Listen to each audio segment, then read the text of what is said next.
Tell your own story before someone does it for you because most people feel like their stories don't matter and they typically are operating on stories that has been indoctrinated on them from childhood, maybe from religious institutions if they attend those, educational institutions, media, TV. You get to define your own value, your own worth, your own story. And it's one of the most powerful things that you can do as an individual. And so, every person who listens to this, I hope you can understand and know that your story is important and necessary.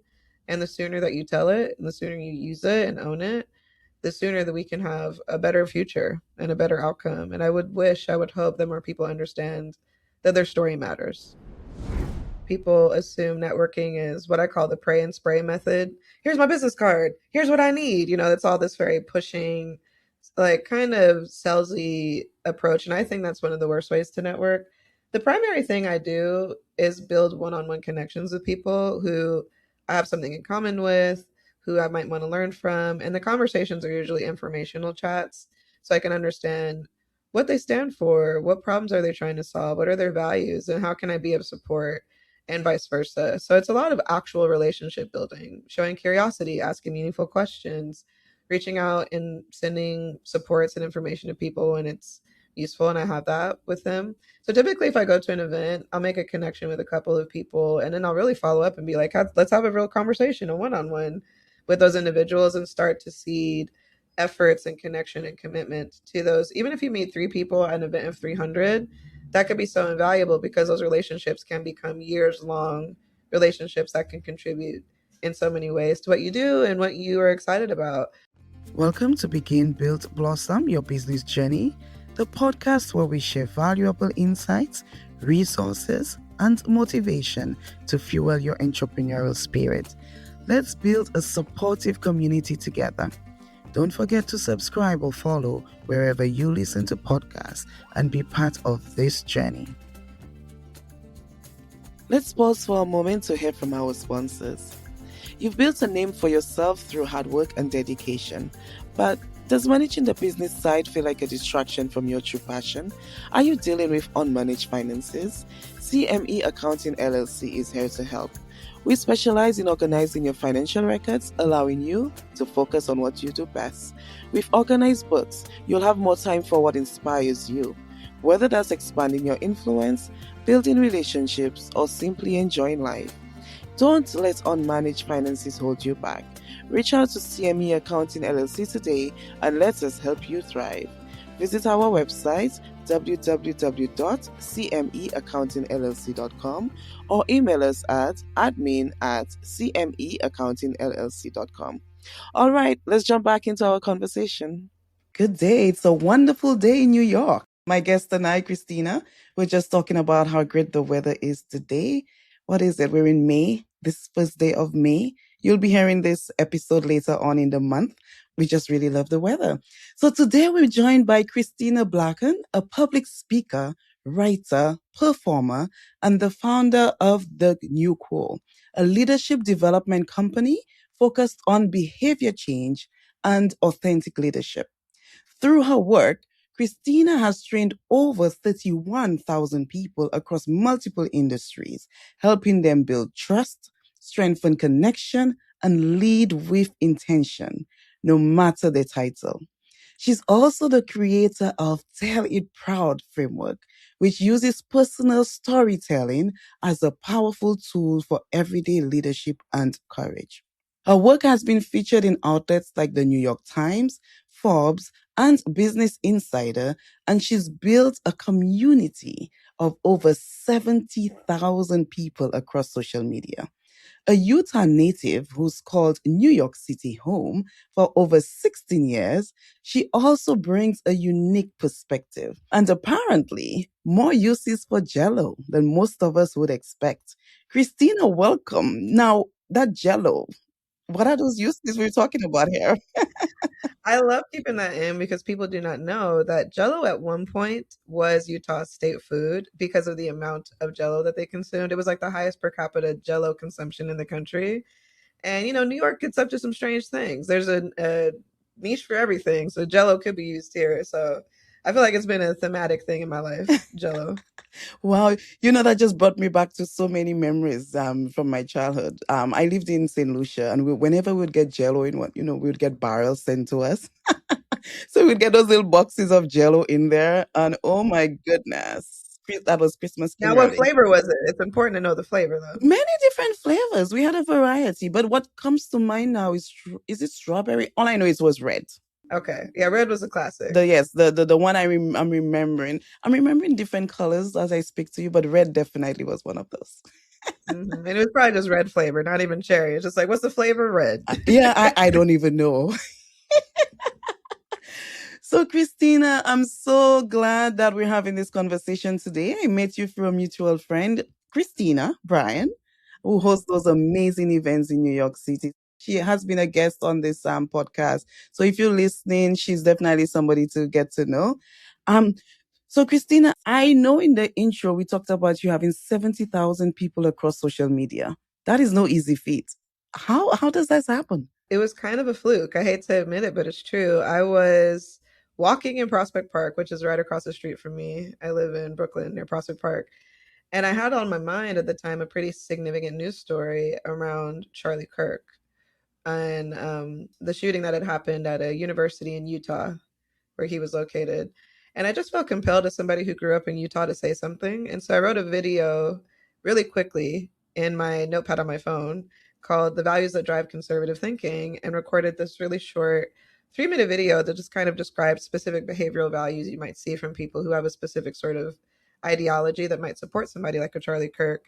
And the video just took off. It at one point had 1.7 million views. I think it might be up to 2 million.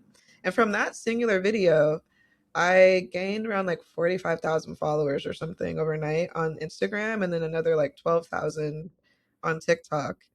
And so it was sort of like right place, right time, right clear message that led to a huge bump in following. And from there, I've been able to continue to share my perspective around storytelling, leadership, daily acts of courage people should take. But it was not this methodical, I'm growing social media thing over many years, which goes to show you that the algorithm is just it be algorithming and you can't always control it, to be fair. Thanks for sharing that. That really brings across the storytelling because that is what happened there. It was something in the news. You had an opinion on it, and you shared it, and you used your storytelling framework. I'm guessing to deliver that. I did, yeah. And I used some parts of my own personal story of growing up in Utah as a black woman, which I think is very rare. People are like, "Who? What? What do you mean, a black person in Utah? And what's your perspective on this very specific national news story?" And so I think knowing how your identity can be a lesson or wisdom for others, especially for really important, widespread topics, is a really key thing on using your story in a way that can garner, influence and leadership. Awesome. Thank you. Yes, and we will talk about that a little bit more. You spoke about growing up in Utah. So let's talk about you a little bit.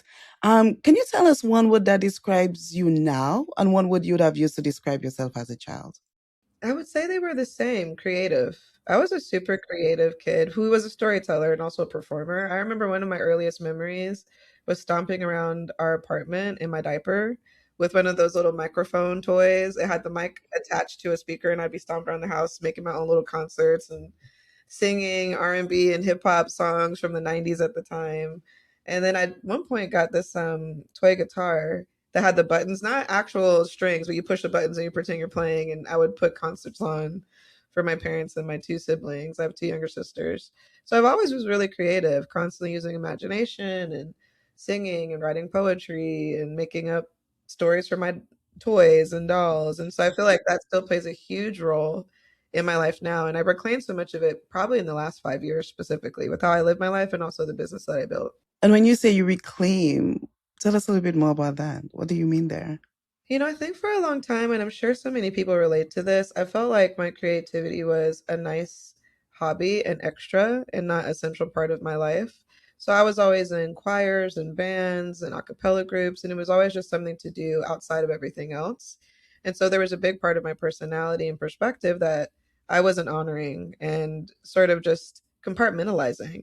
And when I became an entrepreneur 7 years ago, I started to incorporate a lot more of my creative voice as a public speaker and a writer.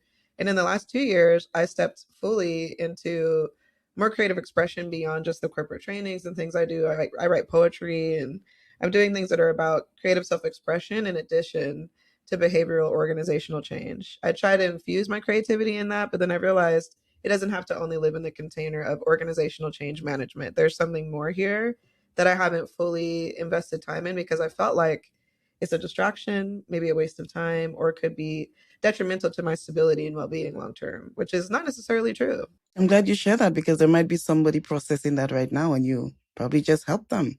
So thank you.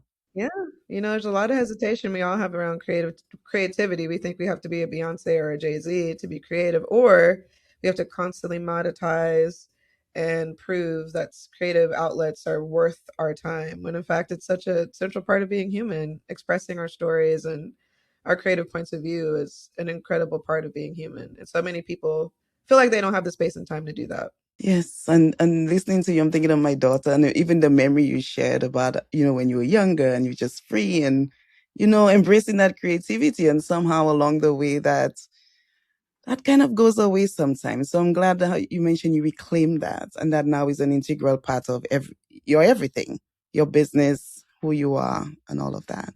Okay, so if there is somewhere in the world you could travel to today, where would that be? South Africa. I love Amapiano music, the energy, the vibe. I just think I would have such an incredible time. I also have a friend who moved there a couple years ago, and we've been talking for a while to have me come out and visit.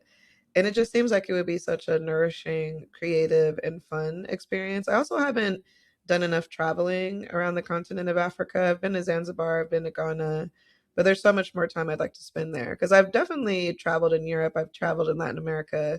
I feel like it's time I expand my horizons and my experiences and go more to the continent. Yes, yes, I love that. I love that. And if there is one book or movie you'd recommend, what would that be? Movie, it would be Origin by Ava DuVernay, and it's based on a book from Isabel Wilkerson, who's this incredible author.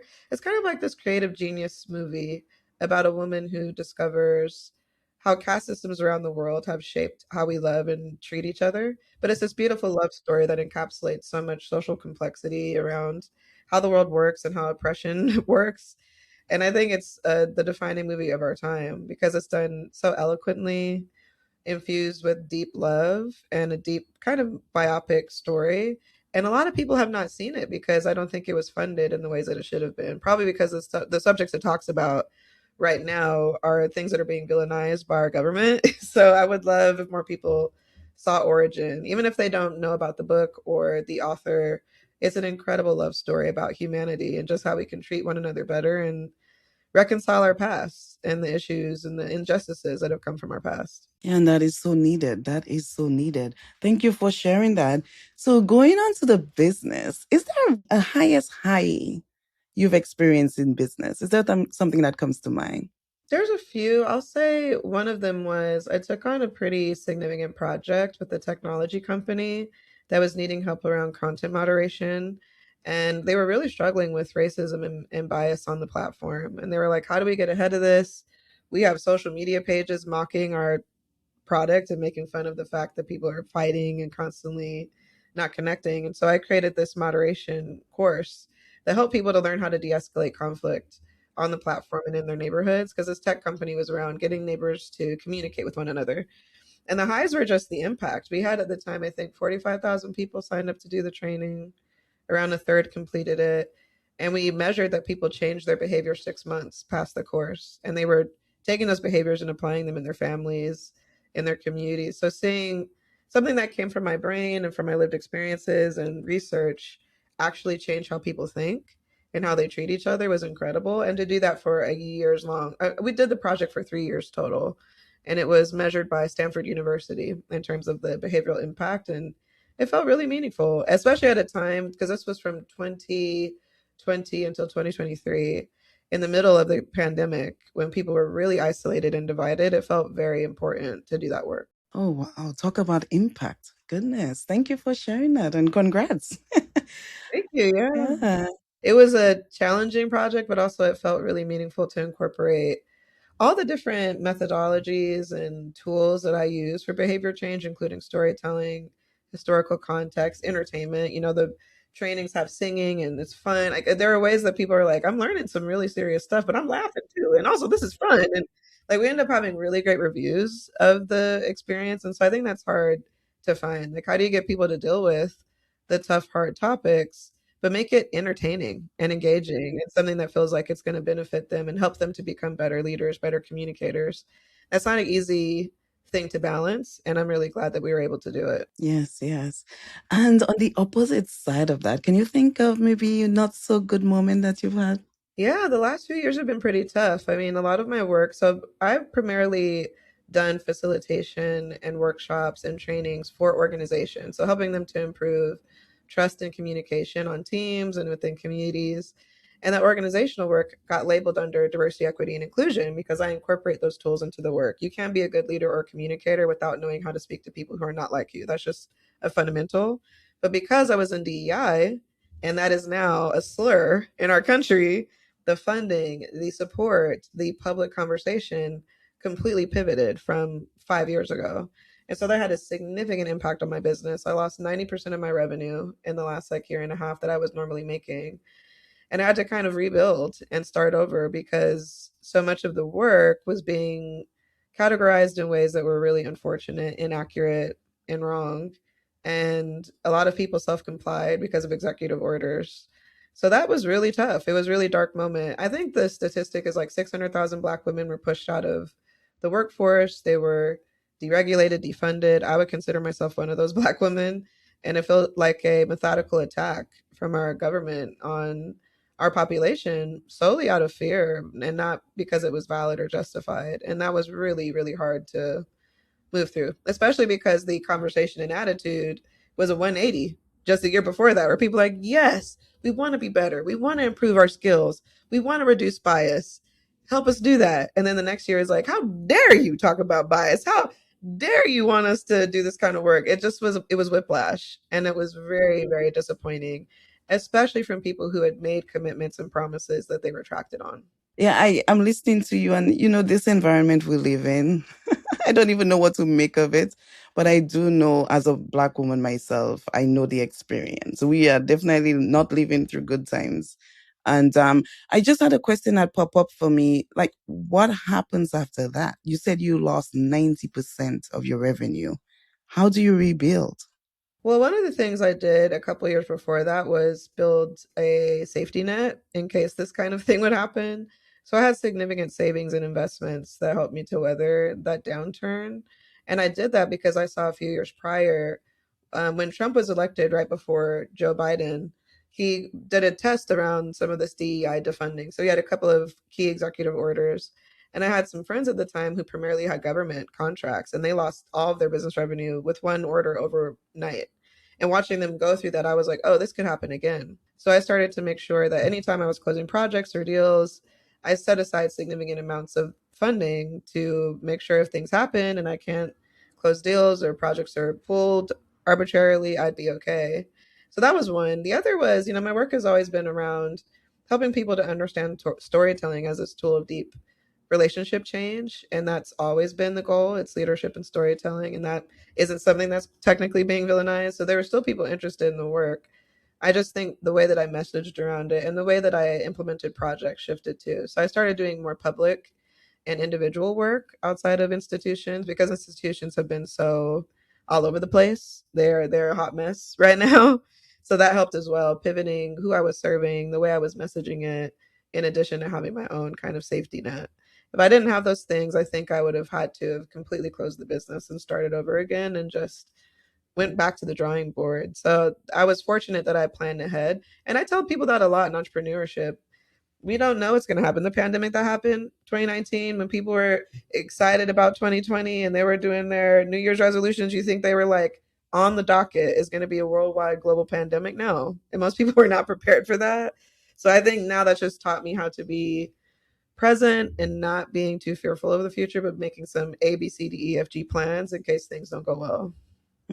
Yes, yes, yes. So I heard safety net there. I heard keeping your ears to the ground, I guess, and really understanding what's happening. And you mentioned that you saw what happened when Trump was elected the first time. And you could see that if it could happen again. So preparing for that. Yeah, and you also mentioned pivoting, which is a big thing for business owners. It's so I'm really glad you covered all of that. And something that's coming to me now is what if you don't have the safety net, or you've already spent it all and now you're still in a situation. It's just something that came to me. So it's something definitely to for all of us to think through as well. But in terms of the business, you touched on it a little bit. I talked about it in the introduction, but just tell us a little bit more about what you do in business. Yeah, so I started out in, I would say 2015. I was working in a couple of different corporate industries at that time. So I was a professional that was using storytelling, mostly as a tool for marketing, campaign building, doing it for nonprofits and media companies. And I kept thinking, wow, storytelling is this really powerful tool, but we're only using it for sales or to push things that people don't really need. How would it change things if people use storytelling as a tool for their own personal development, their leadership growth, their voice? And so I started doing research on how storytelling affects your brain, how it affects relationships, and built frameworks and tools and started teaching them on the side, mostly at conferences, sometimes to colleagues. And I was getting some momentum. People were like, wow, I see a huge difference. I have clarity on my perspective. I have a set of stories I can use to motivate and inspire people to adopt new ideas or take on new goals. And so I was like, oh, I could make this a full time thing, and decided to save up what I called my FU fund at the time. And I was like, when I get to the number that I could essentially cover all my expenses for 6 months, I will quit my full time job and go into this full time. So I was able to hit that number in 2019, which at the time was $20,000, and quit my job. And I was like, great, I'm going to do the new quote. I'm going to teach as a public speaker, facilitator, writer, how to use storytelling for leadership and communication and relationship building. And I was getting really good momentum. And then COVID hit. So I was like, yeah, this is great. I got referrals from my community. I'm building with Fortune 500 companies. And then COVID completely shut down any in person kind of facilitation or teaching. So I had to be, again, pivot. And at that time, I had a digital tool. So I decided to turn my frameworks, my workshops into online courses, and was able to scale to that, 31,000 number that you mentioned in my bio.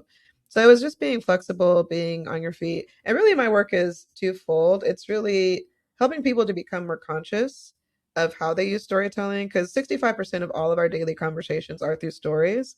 It is unconscious typically, and it's usually learned from your upbringing. So, however, you learned how to emulate stories, the beliefs and values that kind of got encoded from your experiences become the way that you tell stories. And a majority of people focus on negative storytelling. So, complaint, criticism, and judgment is the primary way they're communicating and moving through the world. And so, helping people to shift from that and communicate using their values is really important, and primarily what I teach. So, how do you use your values to collect the right anecdotes, to use those anecdotes strategically in conversations and emails and presentations, and help people to understand the goals you're moving towards and the ideas that you can create together. And that's really resonated with people, because I think very few people feel like their story is worth telling, or that they're a good storyteller at all. And most leadership is just you telling stories and hoping and getting people to be motivated about the goals and ideas that you're sharing. And good storytellers have a lot of power, whether they're telling the truth or not. Right now, we live in huge amounts of misinformation from people sharing stereotype stories, scapegoat stories of immigrants, stories of myths about the world and history. Like, all of that is storytelling. And so getting other people to understand that and use that is really the crux of my work.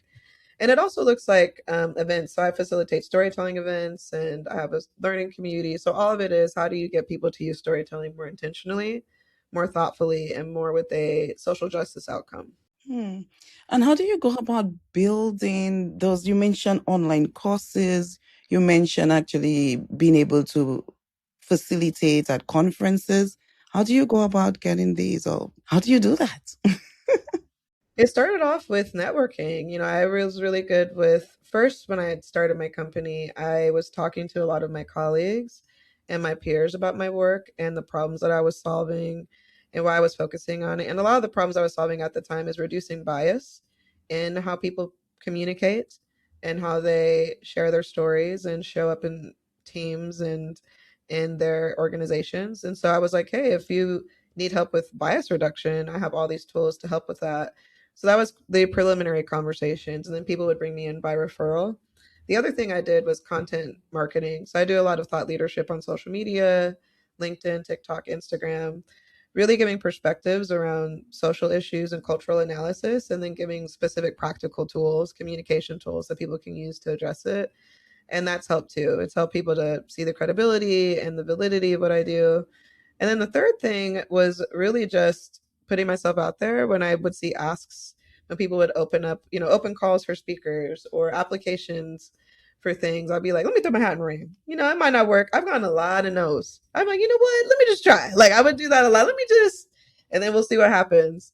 Like, one thing I started doing specifically in New York City is a storytelling event called Change My Mind. And that kind of came from this idea that people are isolated and lonely and don't have a lot of spaces to listen to true stories from people who are they're not related to or friends with. And that's a primary way of building trust in a community, is knowing people's real stories beyond the surface, beyond stereotype. And so I pitched the idea to a government agency here who had an open call for a community grant. And I was like, hey, I got this really great series called Change My Mind. People tell true nonfiction stories about an act of courage that changed them for the better. I facilitate audience interaction. And they were like, sounds great. I was like, oh, it worked. Like, they're interested. And so they funded it, and it became, and I'm bringing the series back again for the summer. And so I guess to say, if you have an idea and you want to test it, you have to take the risk to put yourself out there, to talk about your point of view, to talk about the problem you solve, and to attract the right people who want to support it and who have that pain point. And that process is constant when you're running your own business. So that's primarily the activities that I was always focusing on, is how do you be of value and service to people, and how do they know what you stand for and what problems that you solve? Let's pause for a moment to hear from our sponsors. You've built a name for yourself through hard work and dedication, but does managing the business side feel like a distraction from your true passion? Are you dealing with unmanaged finances? CME Accounting LLC is here to help. We specialize in organizing your financial records, allowing you to focus on what you do best. With organized books, you'll have more time for what inspires you. Whether that's expanding your influence, building relationships, or simply enjoying life. Don't let unmanaged finances hold you back. Reach out to CME Accounting LLC today and let us help you thrive. Visit our website www.cmeaccountingllc.com or email us at admin@cmeaccountingllc.com. All right, let's jump back into our conversation. Yeah, and a lot of that, it sounds like people getting to know that it's through visibility and basically putting yourself out there, answering those questions, being the thought leader, and not necessarily waiting for people to come look for you. You put yourself out there. And you also mentioned referrals, which I hear a lot. So that's good. And the fact that you do a good job, you get more referrals. So that's great. And you also mentioned networking. And that's how we met, through a networking event. So we know how important that is. Would you like to just share a little bit more about how you network, or any advice on how to do it effectively? Yeah, I love that question. I think people assume networking is what I call the pray and spray method. Here's my business card. Here's what I need. It's all this very pushing, like, kind of salesy approach. And I think that's one of the worst ways to network.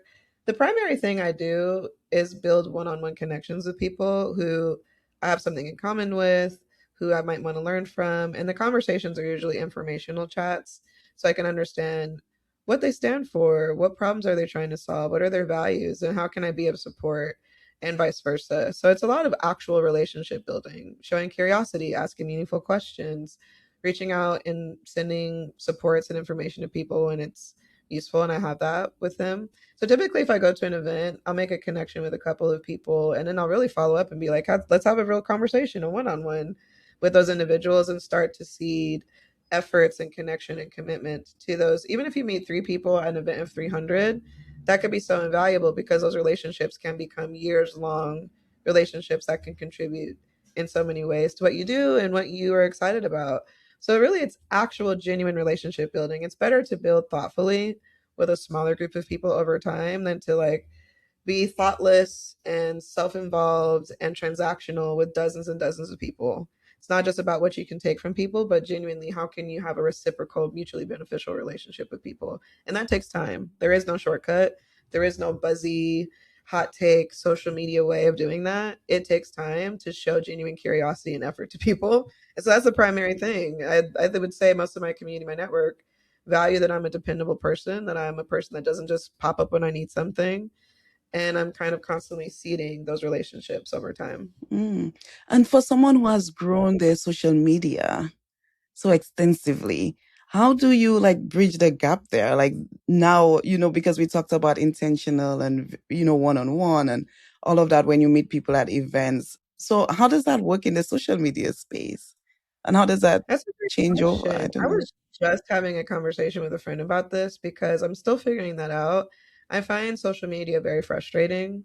And I think it's frustrating in the sense that you have little control. Even if you have a huge following, you cannot control how much of that following actually sees your content and engages with it because the algorithm is set up to intermittently reinforce the success of your content to keep you on the platform making content for free. That's just a fact. And the ethics of the algorithm sometimes can be questionable. So, in terms of relationship building, I think comments, DMs, like actual one on one conversations with people who continuously engage with the content can be useful because those people show an interest beyond being entertained, escaping for a second, and then moving on. And so I'm still figuring that out in terms of building one on one connections with people who have indicated through the like of a content post or through a follow that they're interested. They want to know more. But I think about social media almost kind of like a street in a city where you don't know who's going to pass your street. You might have a cool storefront and you got a sign that's like stop by and get a coffee. And some people may come in and some may not. And so you have a neighborhood of 50,000 people, but there's no guarantee that all 50,000 of those people come into the coffee shop. And that's kind of how the social media game is. So you're like, hey, come, don't you remember me? We live in the same neighborhood. You could come inside. And so I'm kind of trying to find a balance of not allowing these platforms to siphon my energy and my joy and get something in return out of it. And that is a hard balance. And I think a lot of entrepreneurs constantly have that battle of social media can be important. But I'll keep it really honest. A lot of my business I told you I built, social media had nothing to do with it at all. Like all those relationships, those projects, primarily were built offline through networking and communities, not from social media. Social media was useful in terms of some visibility, credibility in terms of influence, but besides that, it was genuine, real relationship building offline that helped me to build a business without a huge social following. I just got that following 6 months ago in terms of how big it is now. Before that, I had maybe 3 or 4 thousand followers on each platform, 3,000 on Insta, 4,000 on LinkedIn, which is still an okay number, but it wasn't 70,000. So that is a very recent development that had nothing to do really with any of the business stuff I had done before. So I think that's the other thing too. People think they have to have. I know people with humongous social media followings who make $0 from it. There is no guarantee. You have to work very hard to convert people in social media to actual genuine customers. That's a whole other conversation. But yeah, you do not need social media to have a successful, sustainable business. Thank you. Thanks for that perspective. And earlier you mentioned about funding for one of the programs that you have in, and you actually running it this summer. So I was wondering if you could tell us a little bit more about how that works, like just anything about funding and grant applications that you could tell us about, and tell us a little bit more about your programming coming this summer, in case somebody's interested in being part of it. Absolutely. Yeah. So it was a grant in New York City. We have two offices called the New York City Office for the Prevention of Hate Crimes and the New York City Commission on Human Rights. And both of their goals are to fund through, tax-paying dollars, interventions and projects that help to reduce bias in neighborhoods. So they fund all types of different projects from trainings and interventions, direct service to things like I did, a storytelling event that helps people to connect and build community. And I just Googled it. I was like, New York City grants. Because I was like, you know what? I'm interested in doing an event. Could I get funding for it? Could I get support? So I was just Googling away and came across their open call for the grant application. And because I had already done the event before for a community membership I was already a part of, I had a test pilot. So I wasn't coming off of, had never done the event before. I had some legs to it and some momentum and some track record. So I do think that helps with these applications. You can prove you've had some level of impact, you have a structure and a point of view and a goal, and they feel more secure, I would say, in investing in something that has some level of validity and some track record.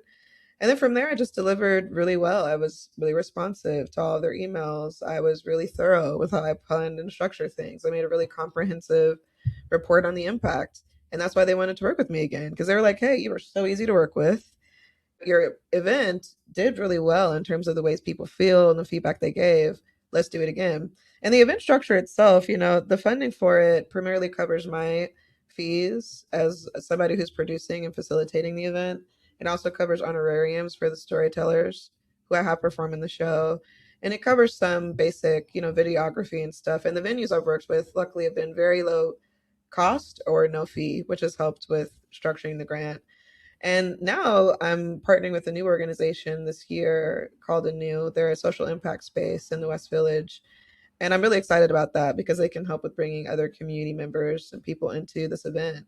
But the event is really, a credible way for people to hear a real story, to be inspired, to feel hopeful about the future, to make a connection with a new person, and to do it in a way that doesn't feel like it's a huge cost or not affordable. Right now, we have a wait list for the next event, which is May 14th.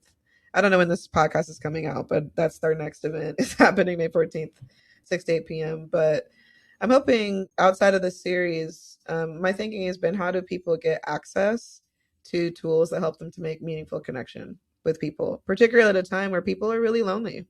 I think the loneliness epidemic has grown significantly because of COVID, but also because of the horrific, oppressive injustices that are being enacted by our leadership across business and government.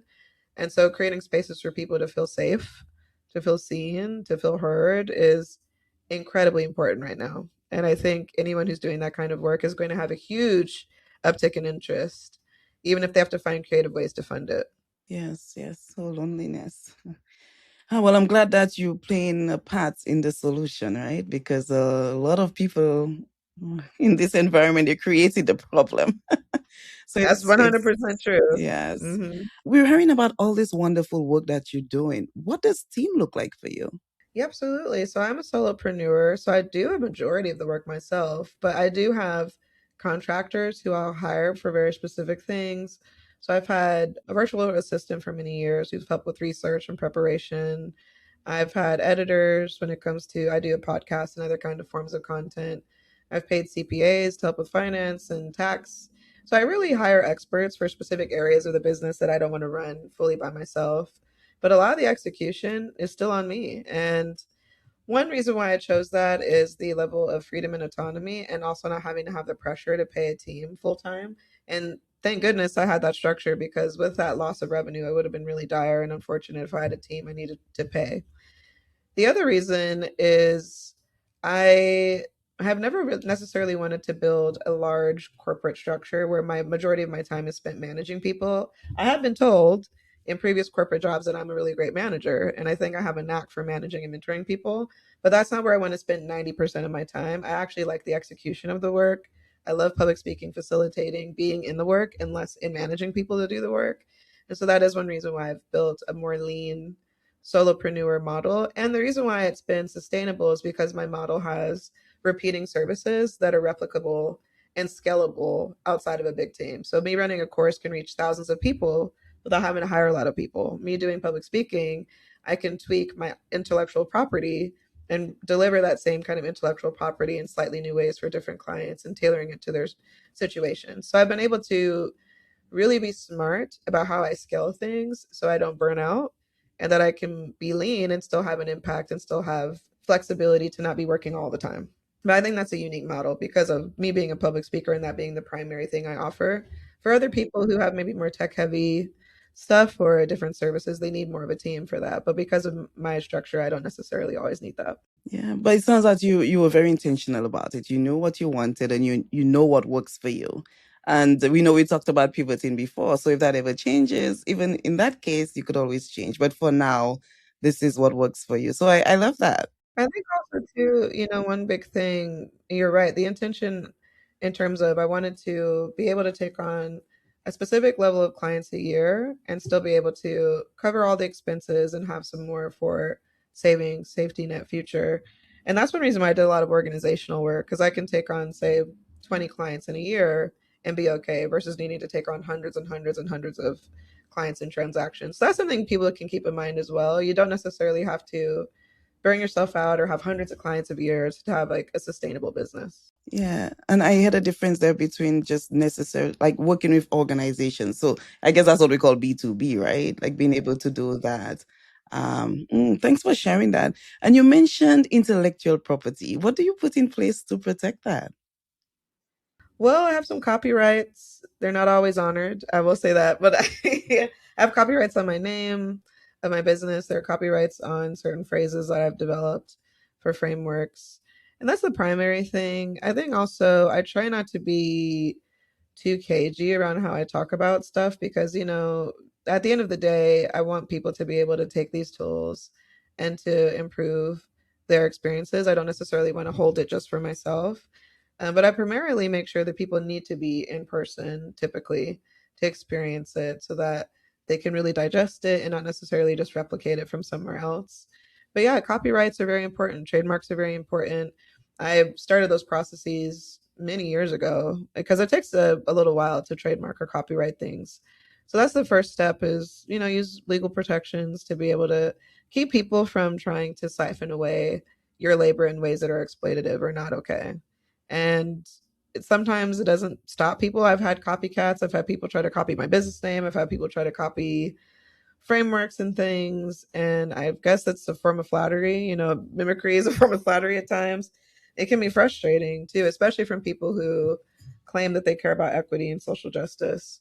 But I've also realized that if you've developed something that's from your specific lived experience, it's hard to copy and steal as well. There's parts of the things I teach other people just could not replicate. Like I have very specific experiences as a Black woman from Utah. I talk about as context for a lot of the tools.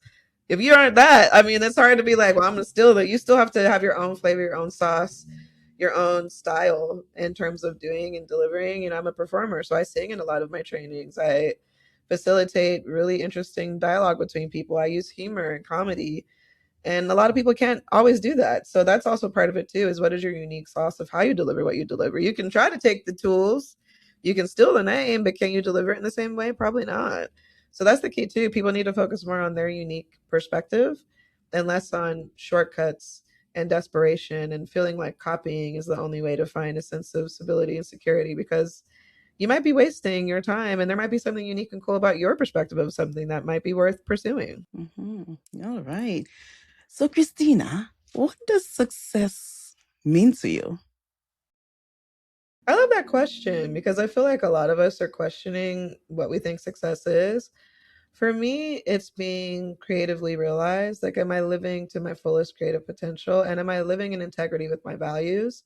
One of the main reasons I decided to become an entrepreneur is I felt like the opportunities for my ancestors to have choice and freedom and autonomy was so limited. I have enslaved ancestors and come from a background of a lot of different adversities and setbacks that my family experienced intergenerationally and currently in this generation of my time.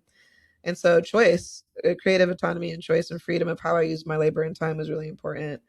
I would also say, too, this idea of living in my values, like not feeling like I have to portray myself to get a paycheck, doing stuff that doesn't feel good, that doesn't feel just. A lot of people are in those moral conundrums where they're doing jobs that are really harmful to the world, to the planet, to people. And then they go home and they're like, is this worth it? I'm stressing out at a job that's doing bad stuff. And you're like, is this worth crushing my soul and my body? And I've been so lucky to close that gap a lot over the years where I feel like I get to show up every day and make things that have the impact I would like them to have on people and sleep well at night and not feel like I'm betraying myself or betraying others in that process. And so that to me is success. It's hard to have that in the world that we live in and the ways that the world is designed that we live in. There's very few people who maybe feel like they have choice. And success to me is choice and integrity. I love that. Thank you so much. And if there is just one final thing you'd like to share with our audience, what would that be? Anything. I would say tell your own story before someone does it for you because most people feel like their stories don't matter and they typically are operating on stories that has been indoctrinated on them from childhood, maybe from religious institutions if they attend those, educational institutions, media, TV. You get to define your own value, your own worth, your own story. And it's one of the most powerful things that you can do as an individual. And so, every person who listens to this, I hope you can understand and know that your story is important and necessary. And the sooner that you tell it and the sooner you use it and own it, the sooner that we can have a better future and a better outcome. And I would hope that more people understand that their story matters. Hmm. You're speaking to me here. And I'm sure many others who are listening. So thank you so much for sharing that. And can you tell us how our listeners can reach you? Yes, one of the best ways is on my website, which is thenewquo.com, THENEWQUO.com. I also have a podcast as well called Tell It Proud, which is about stories of courage too good to erase or ignore, about all types of ideas in terms of history and culture and social justice that can inspire people to change for the better. And my social media, I'm Christina Blacken on all platforms. So you can see me kikiing and acting a fool on Insta, TikTok, LinkedIn, wherever you use your social media. So definitely check out my work there. Okay. Thanks so much for spending time with us and for sharing so much with all of us. I think I speak on behalf of myself and all those listening that we really enjoyed the conversation today. So thanks again. Thank you. A quick note before we wrap up. The insights and experiences shared by our guests are their own. We love creating space for real conversations about business and growth, and everyone's journey is unique. Therefore, this podcast is for informational and inspirational purposes only. It is not meant to replace legal, financial, or other professional advice. So, we encourage you to take what's useful, do your own due diligence, and build what works best for you. Thanks for listening to Begin, Build, Blossom Your Business Journey. We hope today's conversation gave you the insights and inspiration you need to move forward on your own path. Don't forget to subscribe or follow wherever you get your podcast so you never miss an episode. Do you have feedback? We'd love to hear from you at podcast@cmeaccountingllc.com. Join us again next week for a new episode.